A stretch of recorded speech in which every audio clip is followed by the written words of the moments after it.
Welcome to Sacred Magic. Violet is on a quest to bring sacredness back into our everyday experiences. Anyone can have an extraordinary life when they are able to tap into their sacred magic within. Violet and her guests will be sharing their divine passions, inspirations, and stories of connecting with their sacred magic.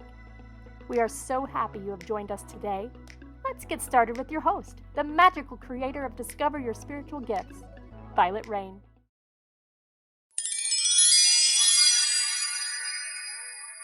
Hi, everyone. Welcome to Sacred Magic Podcast. I'm your host, Vialet Rayne. And today I have with me as my guest, MaryAnna, who is an energy reader, a teacher, a mom, an animal guardian, and a student of life. She dove into the spiritual community without ever having a tarot reading or a mediumship reading. She went on to learn tarot and then mediumship, with her first formal education in mediumship being James Von Prawn. After 6 years, 3 in business, MaryAnna is teaching, writing, and sharing her practical outlook on the spiritual niche through social media and her classes. She's a mom and shares her life with 3 horses, 7 dogs, 2 cats, and several birds. So welcome to the show. Thank you for having me. I appreciate it very much. I love this. We got to meet in person at Body, Mind, and Spirit Expo last weekend. So really kind of fun. She lives close in the neighborhood down east of Colorado Springs, for those of you that are local.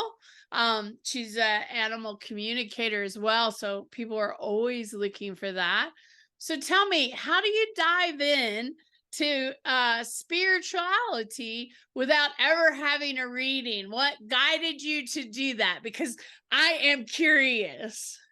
Absolutely. So, an interesting thing about me is when I was much younger, obviously, and a lot of people recount this kind of information, but when I was younger, I had, a guardian angel, what I believe were interaction with fairies, definitely with spirits, and I just knew things, right?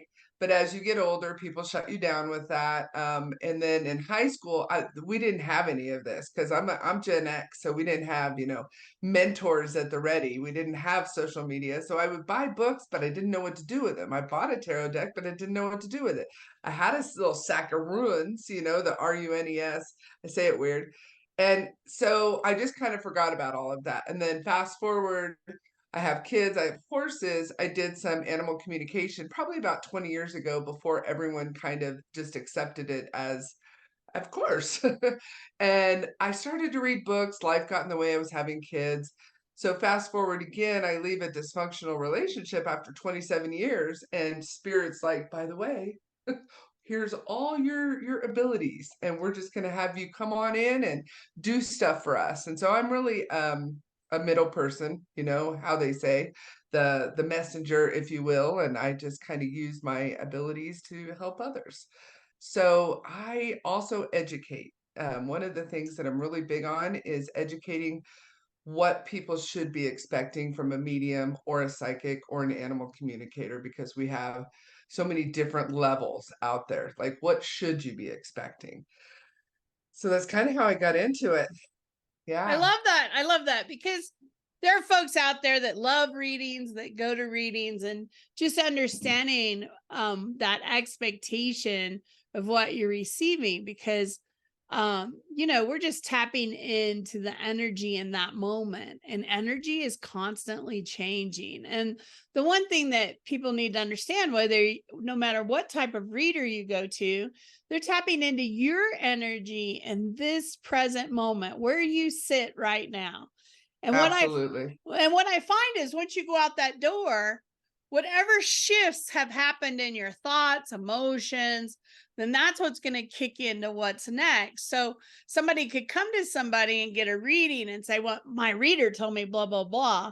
Well, that might have been true at that moment. But what did you do with that information? Did you embrace it? Did you lean into it? Did you refuse it? Did you block it? I tell people life is like Vegas. I think there's more of a roll of the dice down here than people give us credit for. And I do tell them, if you don't like what you hear, you have the free will to change this energy. If you do like what you hear, you need to use your free will to make it kind of help it come to fruition. I always say everybody talks about manifesting, but I say that's hard work and opportunity. And you said yes, you know? So I'm pretty practical and down to earth on what I do tell people. And I never tell them that everything is just going to come to fruition. And I say this is the energy of the moment. And if it stays kind of on this trajectory, this is what is likely to happen.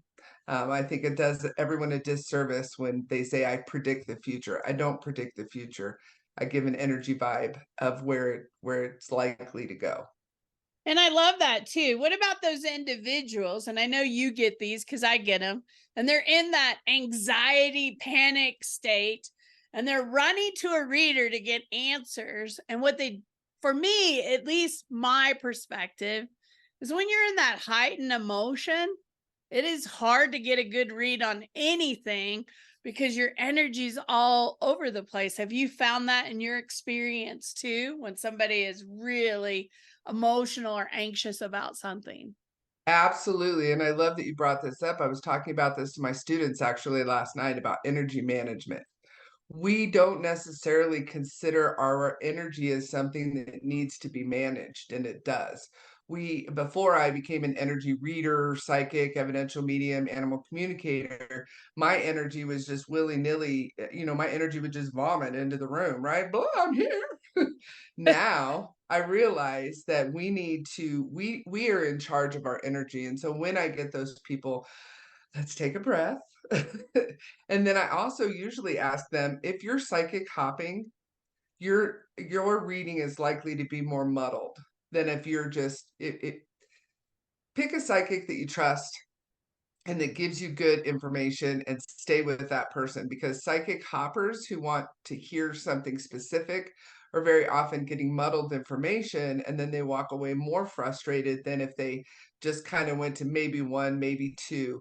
I also say that your questions are predicate whether or not this is going to be a good or a great reading.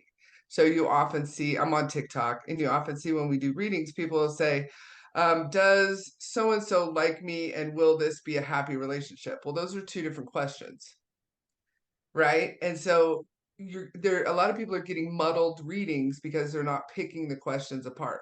Does he like you? And if it's in a relationship, I guess we should be asking, does he love you? And then is the relationship going to be good? And then let's quantify that as well. Is the relationship going to be good for 3 months or 30 years? So we can't see 30 years, in my opinion. I think that would defeat the purpose of being human. If you could go to someone and they could say, so in 7 years, this is going to happen. In 8 years, this is going to happen. I think it defeats the purpose. So as far as people who are very high level energy or high anxiety, I do try to give them the pattern interrupt of, all right, let's bring it down. Let's breathe. Let's concentrate on what you actually want to know. And let's pick these questions apart a little bit. So I think a great tarot reader, in my opinion, is one, nosy, and they become invested in the person that they're reading for, and two, that they have the discernment and the confidence to guide a reading, because that's the point of helping someone. I think that's really true. You talk about this psychic hopping or reading hopping. Think about as a parent, most of us have been parent, and your child comes up and they ask you the same question multiple ways and then they're asking your partner the same questions, and they're asking their friends the same questions, and they're getting all different answers. And at some point you're just getting frustrated as a parent and you're just telling them anything to get them to go away and stop asking the same question. What makes you think that spirit doesn't get frustrated with us when we go to 15 people and ask them the same question? It's like being that parent. I've told you once. Now let's play around with you a little bit because you're not getting it. So I'm just going to throw you way off course because you're driving me a little nuts. And I have had to gently also extricate myself a time or two, because people can get kind of addicted to psychics when they need to be learning to lean into their own intuition. And so I teach that, you teach that. There's a lot of people that teach that. I have had I have had a few people where I was like, listen, I don't want to take your money because you're asking me the same questions that you asked me last time and the time before that and the time before that, and you're not listening. And Right. so at this point, I have to have the integrity to stop taking your money because I could just literally send you to the last video we did. You're literally asking me the same questions. And so we have to really we have to have integrity to tell them at this point, I'm not helping you anymore and I'm just taking your money. And so I have had to do that a few times. And I have also had to tell people, I think you know the answer to this. I'm happy to validate it, but I think you know the answer to this. And one of the things I want you to learn to do is trust yourself. And that's one of the biggest things in my personal journey is being able to trust myself and having that confidence that there's nothing wrong with my discernment and there's nothing wrong with my decisions and trusting myself. And so I do enjoy being that cheerleader kind of for others. Well, even as a professional reader, psychic, intuitive, medium, whatever label you want to put on it, personally, I know for me, I have a hard time sometimes. There are things that I'm giving and I know the answer, but do I trust what I'm sensing, what I'm getting? And sometimes I'll go and sit with a reader and I may not tell them what I'm looking for because I'm really wanting spirit to confirm what I think in my mind is going on. And I always get those confirmations. Okay, that's what I've been hearing for the last 3 months. Okay, I'm good with it now. But when it's yourself or somebody you really care about and you're super close to, even as a professional, it can be hard to tap in That's true. clearly sometimes, right? And we That's true. have to be able to acknowledge that and say, that's okay, that's part of it. But if you come in and you're outside, you're not my immediate family, like my daughter won't come and do any services with me because she says we're too close. And there's Yeah. probably some truth to that, right? Even though I say I'm going to set my ego and my filter outside of this room, when it's your daughter or somebody that you really care about, right? And they're telling you you're wrong, maybe, or they're telling you you're right. But I definitely understand that vibe. And I do tell people it's an experience to come in and get something that you believed validated. There's a lot of people that just want the experience of mediumship. Can they talk to their people on their own? Absolutely. But some people just want that experience. And I absolutely would never tell someone not to do that as well. If you need something validated, come on in. That is absolutely valid. But if it's your sixth visit with me, Right. and we've said Right. it, And we've said the same thing over and over again. yeah, I am so with you. I want to give you the tools for you to feel empowered to move forward in your life. Doesn't mean that I'm not here to support and help you, but I am the same way. If you came to me 3 times asking me the same question and we're going through the same stuff, I'm going to do the same thing. I've already given you that answer. I'm not going yes, to give it to you again, right. right? Change your And we question. do, and probably I know you're probably like me. We have tried to give it different ways. Like if we try to, like, well, maybe I'll say it like this. There's a lot of people out there, especially with tarot readers, and I just love the intricacy of tarot and the history of tarot and the hierarchy of tarot and tarot. I'm a tarot nerd, honestly, and I love all of that. And I completely forgot where I was going. Darn it. Darn it. So this Hello. happens to me a lot. Spirit's taking me down a road. I have I no know. idea where I'm going. I love that. I totally had a point and I'm so sad. Well, maybe it'll come back to me. Well, let's talk about animal communication. I haven't had a lot of animal communicators on the show. And, people who have pets and animals in their life, it can be a great opportunity to get insight to behaviors, attitudes that your pet may have, things that could be going on. So, share with us a little bit about how you've been able to help people with animals in different ways, because I love these stories. Absolutely. I love the one story. First of all, animals will kind of tell on you. Okay, you know what? Let me back up just a little bit. if you go to an animal communicator, in my opinion, and I'm a little biased because this is how I do my animal communication, I believe they should be giving you some sort of evidence per animal that says that they're talking to that animal before questions are asked. So why would I say this? When you're getting a psychic read, the information should resonate with you. You should recognize yourself in the evidence and in the information, and that's how you know you're getting a good reading. It should not be vague. It should not be cliche. Everybody's dog does love them. So if somebody says your dog loves you, well, yeah. So you should still, and then you have evidential mediumship, which literally is predicated on evidence.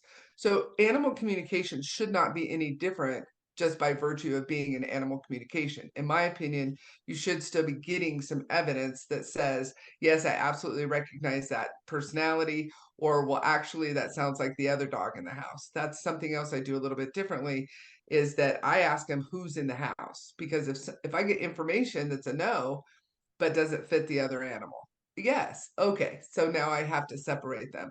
So one of the things the animal, so I get the evidence, I get in there, I get the evidence, and sometimes the animals will have questions for the people, like, why did we move? Where's Joey? Sometimes they don't fully understand when someone leaves a household. This weekend at the Denver show, her two of her children had gone away to college, and the dog was like, "Where's so and so? And why are they gone? And when are they coming back?" And some of the evidence also is that they kind of will tell on you. So I was doing a reading for a gal who had, I believe she had 7 horses at the time, but we were kind of concentrating on her one main, this was her competitive horse. She's a barrel racer. And I was like, your horse is saying something about a male energy. I believe it's like a spouse or a boyfriend or whatever. Oh, that's my boyfriend. I was like, okay, okay. Um, so your horse doesn't like him at all? And she's like, really? And I was like, yeah, like at all. Like if he walks behind her, she's looking for opportunities to lay him out. And she's like, wait a minute, really? And I said, yeah. So we went on with the reading, and she circled back. Why doesn't my horse like him? And I said, well, the horse is bringing up a dog, and I think he beat the dog. Would you understand this? And she just broke down, just absolutely broke down. She had been in a dysfunctional relationship, and her significant other, if you will, had actually beat the dog the week prior, and was just always talking badly to her, treating the animals badly. And this horse was like, if I was a human, I would have already decked him. This horse was incredibly protective and loyal to her.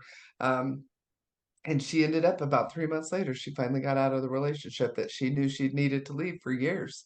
And it was because of the impetuous of this horse, basically like, listen, if I could take care of this for you, I would, but I'm not human. And so so these readings can go in so many different directions. It's just bizarre. I did another reading for another barrel horse and his rider, and he wanted a rodeo cat. I keep seeing this cat. She goes, I don't have a cat. I said, okay. We went back and forth and back and forth. And I said, I think he wants a cat. And she goes, oh, I'll get him a cat. All right. And she went out 2 days later, got him a cat. He also wanted, I think it was a her, but either which way. She also wanted some more one-on-one time, and she wanted to go to the barrel race alone instead of with the string of horses, because this was a trainer. And they got their fastest time. They went to the next jackpot that Friday with a rodeo cat alone for some one-on-one time, and those two clocked the fastest time they'd ever clocked together. And so it's negotiations, it's understanding, it's conversations. There's so many different ways and things that you can kind of do. Some people just like to visit. Some people don't have any questions at all, and they're like, I just want you to tell me about my dog. I'm like, well, let's do that. I also I also believe very strongly in that animals, a lot of people consider it reincarnation. I kind of refer to it as recycling. I think that our animals literally and figuratively recycle into our lives throughout our lives, because I've had so many people come to me and I'm like, your animal is taking me back to when you were 19 to 21. That was also this weekend. And she started crying. When she was 19, she got a dog named Mara, and just love that dog. And the dog that she has now took me back to that dog with a specific age range. And so I believe Mara is the dog that she has now. I think that's awesome. My Yeah. dog passed several years ago. And, I'm married to a gentleman today that's just he doesn't do well with pets. Pets are not his thing. And I'm such a pet lover. And so it's been really sad because I think he would come back into my life if there was an opportunity, right? And Yeah. there's not. So he comes in spirit and visits me quite often. And Oh, someday we'll see each other again and we'll be back together, and I know that.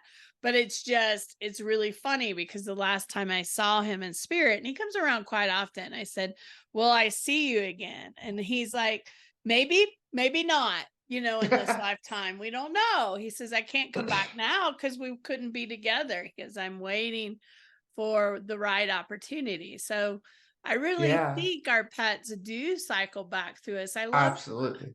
I love the movie that depicted that here recently. I forget what it was called, where the dog came back years later. Yes, I don't, I've never seen that movie because I think it would just be too emotional for me, but I know which one you're talking about. It's very cool. By the way, I think you should throw away the whole man and get a dog. No, I'm just kidding. Oh, he's a beautiful, I'm very grateful. He's great for my life. And I understand how, the Yeah, universe works in weird. in unusual ways, and we just have to trust I'm in the right place doing the right thing at the right time, and I know that. And right now is just not that opportunity. Someday that may shift, something may Yes. change, right? And I've told my dear husband that if he ever leaves this plane in 24 hours, I will have a dog and it will sleep on his pillow. That is so funny. You should compromise and say, "I'll get a little one. I'll just get a little one." Well, he was definitely a little one. He was just sweet. So Oh, I understand communication and animal communication. A lot of people don't understand that we have contracts with these animals that come into our lives, and they come in for different reasons. Some are healers or guides, or they're teaching us something that we needed to have, or supporting us during a period of time when we really needed it. And so animals come in with such unconditional love for us, right? they are 100% unconditional. Let me caveat that a little bit because there are animals that, once they've been abused to Oh a certain yeah. extent, they will fight back and they will bite back. And there are horses that, in my opinion, definitely hold grudges. And I have seen, so they have so many different kinds of personalities. And I've had just so many different kinds of horses. And I know there was one I was doing a reading for a lady, and she actually is in Denver, and we were doing it via Zoom. And she had gotten a mare for her business, and she was leasing the mare to another woman who was learning to ride.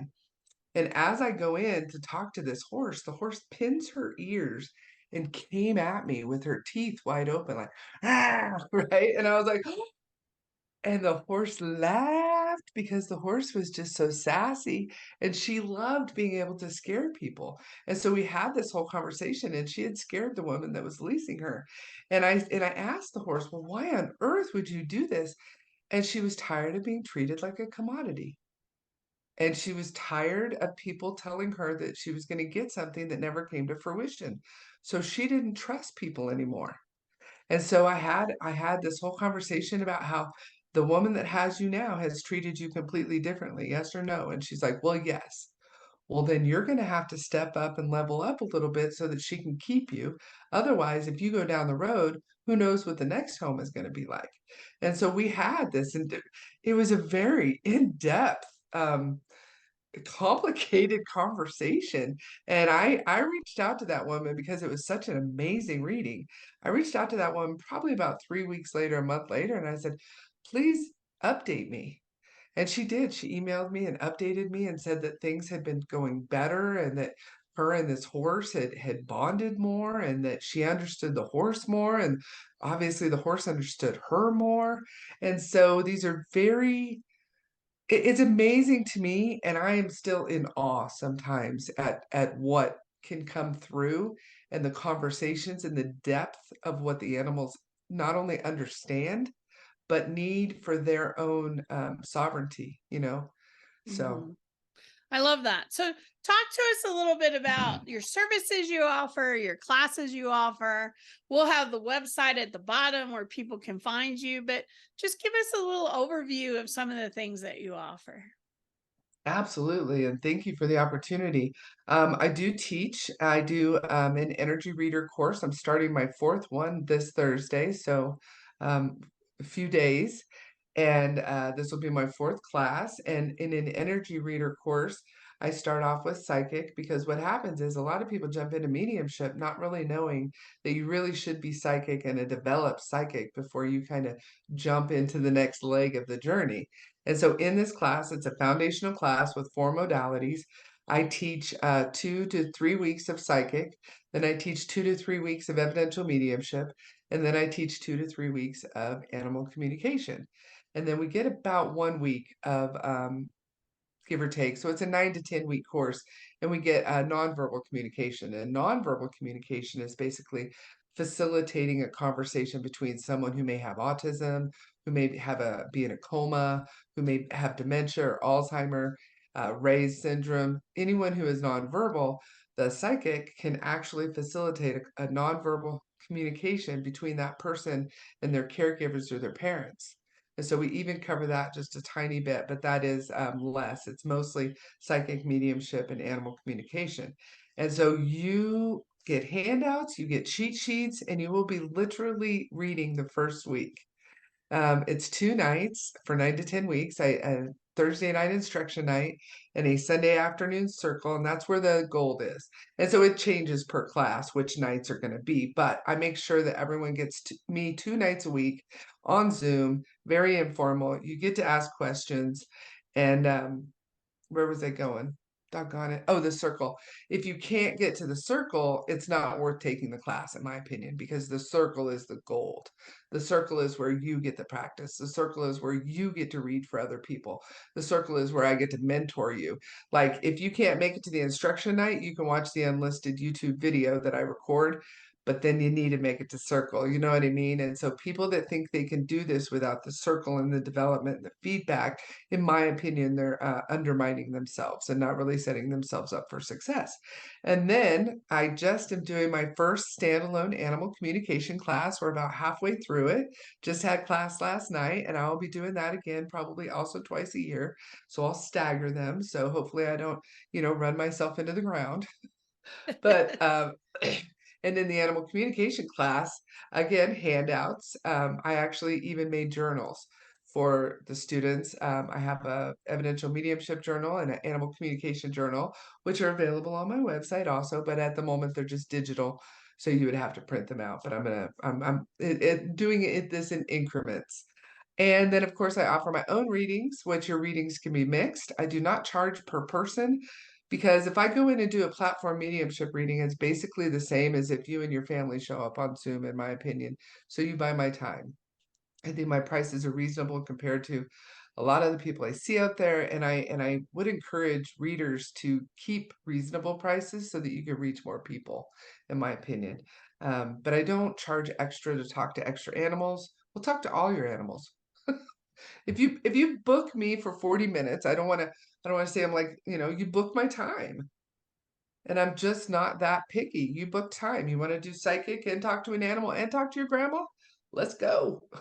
Right? Better get busy. Better get busy, and I cover a lot of ground. So one of the ways to get a private Zoom reading is on my website, which is soulcircle.vip, like very important people or very important pets. It is not .com, it's .vip. Soul, SOUL, circle, CIRCLE .vip. And that's where you can also find out more about me if anyone's interested. In fact, people probably know too much about me. Kind of an open book, especially in social media. I am on TikTok, energy reader, MaryAnna _energy _reader. I'm on YouTube, MaryAnna Energy Reader. I'm on Facebook, MaryAnna Energy Reader, I think, and on Instagram, Energy Reader MaryAnna. So if you get Energy Reader and MaryAnna, you probably should be able to find me. And they're also linked on my website. I love that. I love that. I had so much fun with our conversation today. So thank you for taking the time to come on, and, we'll have you back in the future. I love having people come back and talk about what they're up to and what they're doing now, because I find that we evolve over time and things shift and change, and what we're doing changes. That's part of the universal cycle, right? Is we're constantly growing and expanding and changing. So I love to have people back on. So thank you for That's being on the amazing. show today. Thank you for having me. Honestly, I love seeing you at the Denver show. I love podcasts. I love sharing information. I'm actually going to be starting my own podcast called Messages with MaryAnna. And so that's in the works. And I'm working with Hobby Media to kind of help me because I am a podcast newbie. And so this will be a different way of getting information out there, but that's something else people could look for. And I'm so appreciative to be here. Thank you. Oh, well, thank you. Thank you so much. Thank you for those that are watching. I hope that you will comment, follow us on all the different platforms. And I hope that we reconnect in some way in all the avenues that we share out there. Have a magical day. And thank you for hanging out with us today.